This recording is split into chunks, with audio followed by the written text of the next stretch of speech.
Hello, welcome back to my channel. I'm Christina Worcester, and in this video I will be sharing 10 books that I want to read before the end of 2026. First up, we have a book that I am absolutely cheating by including because I have technically already started it. It is Say a Little Prayer by Jenna Voris. I have started listening to this as an audiobook for a new YouTube series that the first episode will be coming out on, I want to say January 5th. But anyway, here's what Say a Little Prayer is all about. Riley quietly left church a year ago when she realized there was no place for a bi girl in her congregation. But it wasn't until the pastor shunned her older sister for getting an abortion that she really wanted to burn it all down. It's just her luck then that she's sent to the principal's office for slapping a girl talking smack about her sister, and in order to avoid suspension, she has to spend spring break at church camp.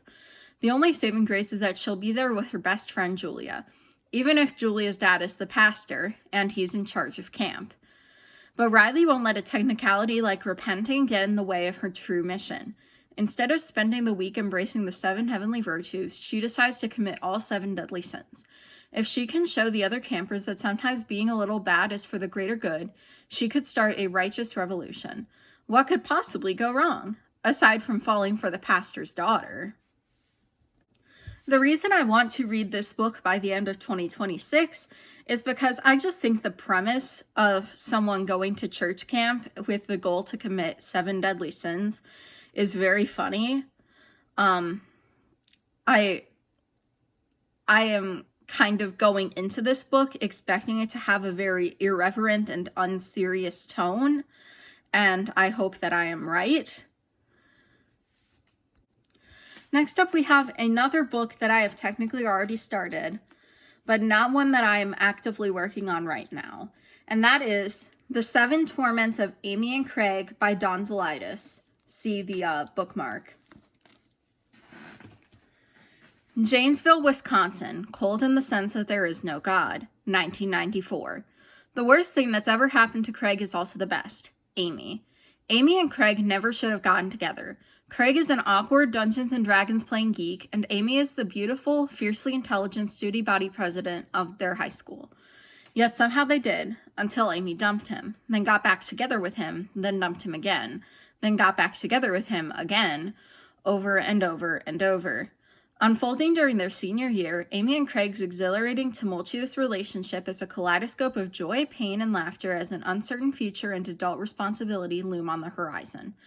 Craig fights for his dream of escaping Janesville and finding his place at a quirky college, while Amy's quest to uncover her true self sometimes involves being Craig's girlfriend and sometimes doesn't. 7 Heartbreaks, 7 Joys. Told non-sequentially, acclaimed playwright Dawn Zolidis' debut novel is a brutally funny, bittersweet taste of the utterly unique and utterly universal experience of first love. I started this book what feels like forever ago when I was doing the, it was like this one, the 24-hour reading challenge. Yes, that's it, because I listened to it as an audiobook.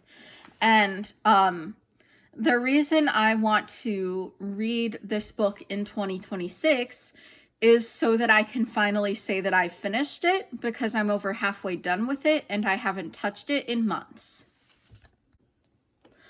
Book number 3 is the second book in the Sunbearer duology, Celestial Monsters by Aidan Thomas. Teo never thought he could be a hero. Now he doesn't have a choice. The sun is gone, the Obsidian gods have been released from their prison, and chaos and destruction are wreaking havoc on Reino del Sol, all because Teo refused to sacrifice a fellow semidios during the Sunbearer trials. With the world plunged into perpetual night, Teo, his crush Aurelio, and his best friend Nia must journey to the dark wilderness of Los Restos, battling vicious monsters while dealing with guilt, trauma, and a very distracting, burgeoning romance between Teo and Aurelio. Determined to rescue the captured semidioses and retrieve the Soul Stone, the trio races against the clock to return Soul in their protective light. With it, order can be restored. The future of the whole world is in their hands. The reason I want to read this book in 2026 is because I loved the first book, which I read by recommendation of my sister, Madeline Worcester. And I just haven't gotten around to reading the second one yet, but I would really like to. Next up we have The Blonde Dies First by Joelle Wellington. A group of friends fight to choose their own fates in this trope-savvy, self-referential young adult thriller from the acclaimed author of Their Vicious Games about a demonic force that acts according to horror movie rules in the spirit of the Scream movies. Devon is always being left behind by her genius twin sister, Drew. At this point, it's a fact of life. But Devon has one last plan before Drew leaves for college a whole year early. The best summer ever. After committing to the bit a little too much, the twins and their chaotic circle of friends learn why you don't ever mess with a Ouija board if you want to actually survive the best summer ever, and soon find themselves being hunted down by a demon? But while there's no mistaking the creeping, venomous creature is not from around here, their method doesn't feel very demonic at all. In fact, it's downright human, going after them in typical slasher movie kill order. And that means Devon, the blonde, is up first, and her decade-long crush Yaya is the final girl who must kill or be killed to end the cycle. Devon has never liked playing by anyone else's rules, though, not even a demon's. And the longer this goes on, the more she feels Drew and Yaya slipping away from her, even if she tries to help them all survive. Can they use their horror movie knowledge to flip the script and become the hunters instead of the hunted? Or will their best summer ever be their last? I want to read this book in 2026 because it has been on my TBR for quite some time, and I love a good young adult horror, and I find the concept of a demon that follows the typical slasher movie formula to be very interesting.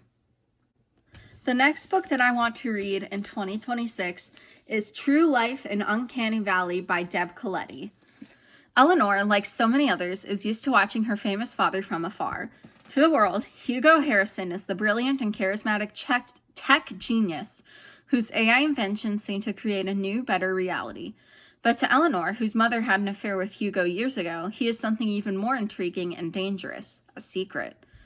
When Eleanor's spying leads her to a posting for a live-in summer nanny job for Hugo's young son, her half-brother, she knows she has to apply. This is finally her chance to learn about her father, his family, and the life that could have been hers. She only has to do one thing, I assume, become someone else. With just a few well-placed lies, Eleanor is catapulted into an unfamiliar, intoxicating whirlwind of money and ego, and into a new romance with a cute boy who works for Hugo. But in a place where image is everything and reality can be rewritten, is anything real, even the Harrisons themselves? Caught between her own secrets and the ones she's uncovering about her father and his latest invention, Eleanor faces the technology that technology can't answer. What is your true self, and how do you know when you find her? The reason I want to read this book in 2026 is because it is another one that has been on my TBR for a while.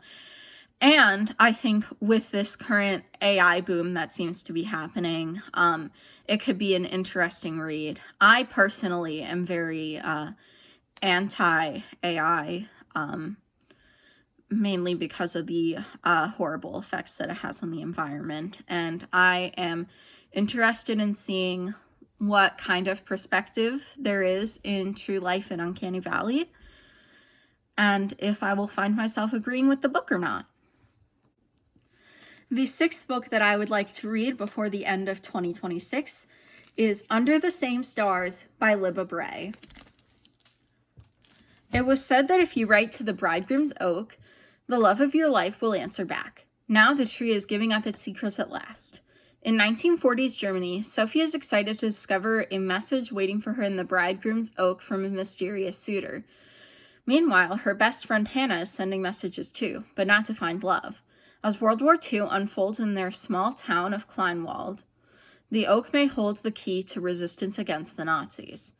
In 1980s West Germany, American teen transplant Jenny feels suffocated by her strict parents and is struggling to fit in, until she finds herself falling for Lena, a punk rock girl hell-bent on tearing down the wall separating West Germany from East Germany, and meeting Frau Hermann, a kind old lady with secrets of her own. In spring 2020, New York City, best friends Miles and Chloe are slogging through the last few months of senior year when an unexpected package from Chloe's grandmother leads them to investigate a cold case about two unidentified teenagers who went missing under the bridegroom's oak 80 years ago. The reason I want to read this book in 2026 is because it is on my TBR for Goodreads Choice Award nominees from the Young Adult Fiction category from 2025. It also has a very impressively high rating on Goodreads, a 4.09. So I'm excited to see what all the fuss is about.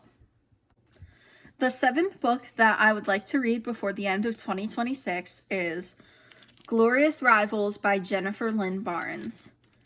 This is the second book in the Grandest Game series and is also part of the overarching Inheritance Games series. 7 players arrived on Hawthorne Island, each with their own secrets and motivations to win the grandest game. Millions are at stake, but so are hearts and lives. The players now must race to win the game, solve myriad mysteries, and survive the twists and turns of glorious rivals. The reason I want to read this before the end of 2026 is because this is another one of the Goodreads Choice Award nominees that I was able to get from the library that I want to read in order to complete that series. I also have really enjoyed all of the Inheritance Games books so far and am excited to see where the story goes. The 8th book I want to read before the end of 2026 is Sherwood by Megan Spooner. Robin of Locksley is dead. Maid Marian doesn't know how she'll go on, but the people of Locksley Town, persecuted by the Sheriff of Nottingham, need a protector. And the dreadful Guy of Gisborne, the sheriff's right hand, wishes to step into Robin's shoes as Lord of Locksley and Marian's fiancé. Who is there to stop them?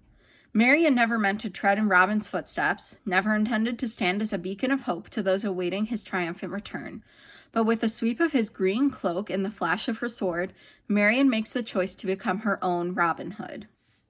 I want to finish this book before the end of 2026 because it is part of my 25 before 25 bingo card of 25 books that I have to read before I turn 25 on November 17th, 2026.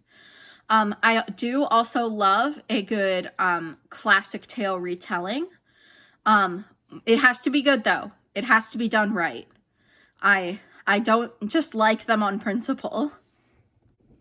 The 9th book that I want to read before the end of 2026 is Patron Saints of Nothing by Randy Rebay. Jay Riguero plans to spend the last semester of his senior year playing video games before heading to the University of Michigan in the fall.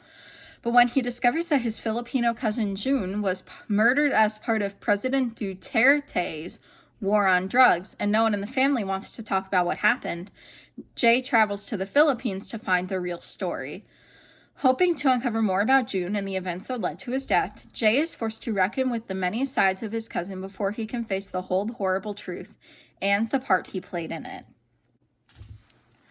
The reason I want to read this before the end of 2026 is because this is another book on my 25 before 25 bingo card. And I've also never read a book that takes place in the Philippines, and I am very interested to see how the portrayal is and what the culture is like. And the last book in my 10 before the end of 2026 is The Secret History by Donna Tartt. Under the influence of their charismatic classics professor, a group of clever, eccentric misfits at an elite New England college discover a way of thinking and living that is a world away from the humdrum existence of their contemporaries.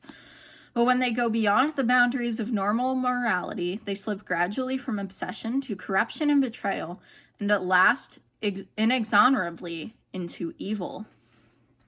If you were to guess that this is another book on my 25 before 25 bingo card, you would be correct. But the other reason I want to read this book by the end of 2026 is because I have heard a lot of good things about it. It's been described as a modern classic, and I'm interested to see what the hype is all about. And there we go. That is 10 before the end of 2026. Thank you so much for watching. Don't forget to like, comment, and subscribe. You're the best!